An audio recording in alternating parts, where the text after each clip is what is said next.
Vibe Mundial FM. Hoje eu vim falar para vocês até o tema de uma live que eu fiz ontem, que foi muito bacana. Os animais, as doenças dos animais e a sua relação com as famílias. Deixa eu contar um pouco da minha história.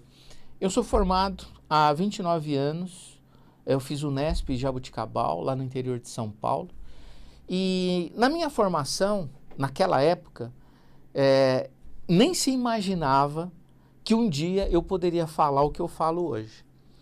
Na época, nós aprendíamos que as doenças dos animais eram exclusividade deles. Um animal que tinha um problema hepático ou um problema renal, nós deveríamos olhar, inclusive na época, exclusivamente para o órgão ou para o sistema afetado. Então, se o problema era no rim, nós devíamos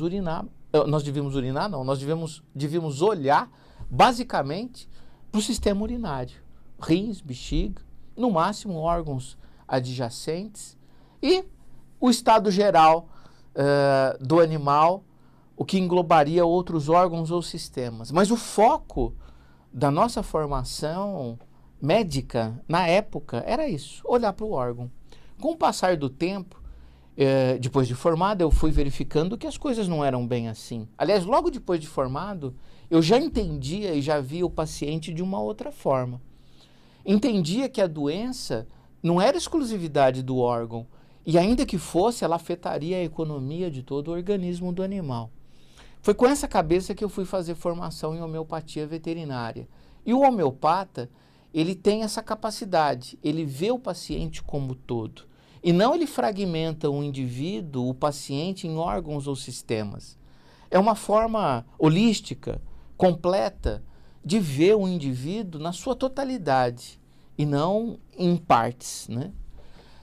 Isso mudou completamente a minha vida e minha visão de clínica, a minha formação em homeopatia. Mais tarde, eu percebia que as doenças que o animal apresentava não era exclusividade dele, mas que havia alguém na família, normalmente o tutor ou a tutora ou a pessoa que tinha mais contato com o animal, que influenciava nessa questão.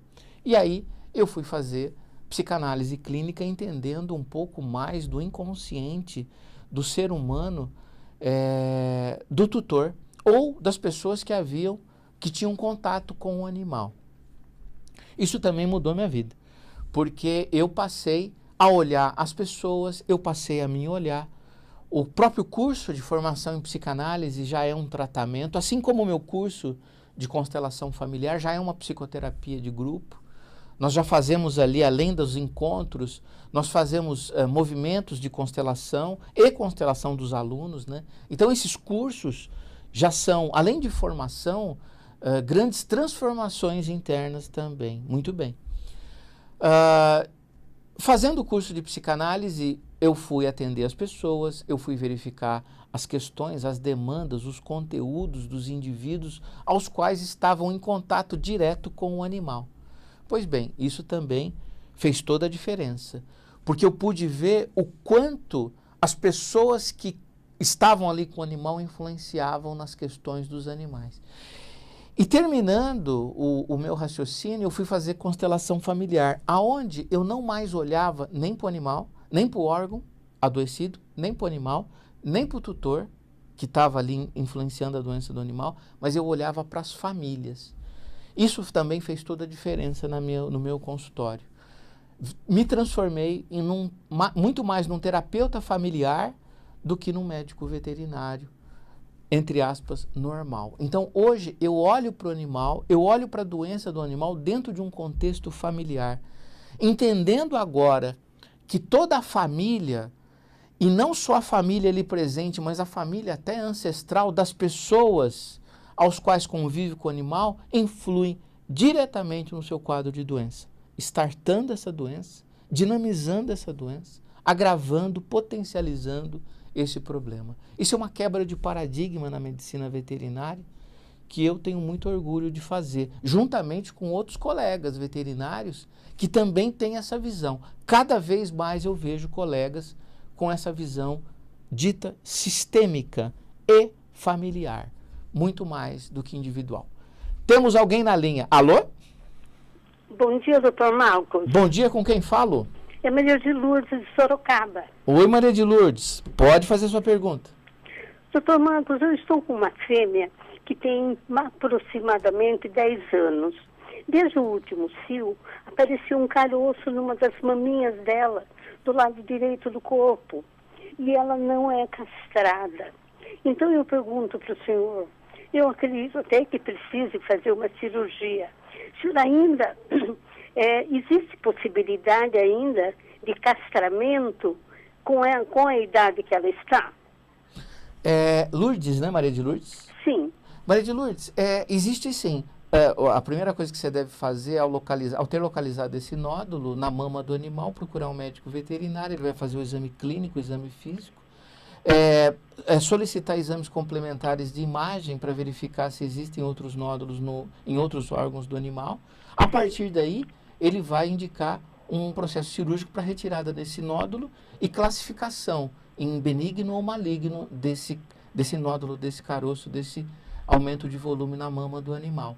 E é possível, sim, ainda, apesar do adiantado da idade, que não é tanto 10 anos, realizar a castração, a retirada dos ovários e do útero do animal. Até porque muitas vezes os hormônios ovarianos acabam estimulando o crescimento de nódulos mamários. Então existe uma relação, sim, entre ovário e nódulo. Agora, eu gostaria de fazer uma pergunta. Alguém na sua família teve problemas de nódulos mamários ou alguém da sua família foi ou é paciente oncológico? A minha mãe, ela teve um cisto no seio e precisou fazer uma cirurgia. Perfeito. Do ponto de vista sistêmico, Maria de Lourdes, embora não tenha sido a sua pergunta, esse animal está ligado à tua mãe. Olha, é verdade. O que o senhor fala tem realmente validade. E outra pergunta. Por gentileza, o nódulo é do lado direito do corpo do animal ou do lado esquerdo, olhando o cachorro de cima? Olha, doutor Marcos, eu não vou poder responder porque eu não me lembro em que lado, mamãe já não está mais nesse plano, eu não me lembro qual foi o lado que ela teve. Entendi. Mas da cachorra que eu estou, ela é do lado direito. Entendi. Perfeito. Eu perguntei do animal, você já respondeu, lado direito. Se você buscar essa informação desse quadro que a sua mãe teve, né, que infelizmente, pelo que eu entendi, já não está mais entre nós, né, mas provavelmente é o mesmo lado. Existe, Maria de Lourdes, uma semelhança, uma similitude muito grande das doenças. E sabe que eu observo que os animais, assim como as crianças, elas se identificam com os avós. No caso do animal, avós entre aspas, tá? Ou seja, a cachorra pula uma geração, que é você, e vai se identificar com a segunda geração, que no caso são os seus pais. E no caso seu, foi sua mãe. Né? Então, entre aspas, avô e criança. Avô, entre aspas, e animal. Então, veja que interessante. Isso Bert Hellinger fala sobre isso, né? Ele fala em relação à criança, obviamente, né?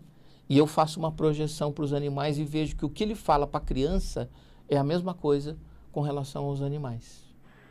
Eu acredito, doutor Marcos, que tem a ver, porque a mamãe, ela conviveu com ela.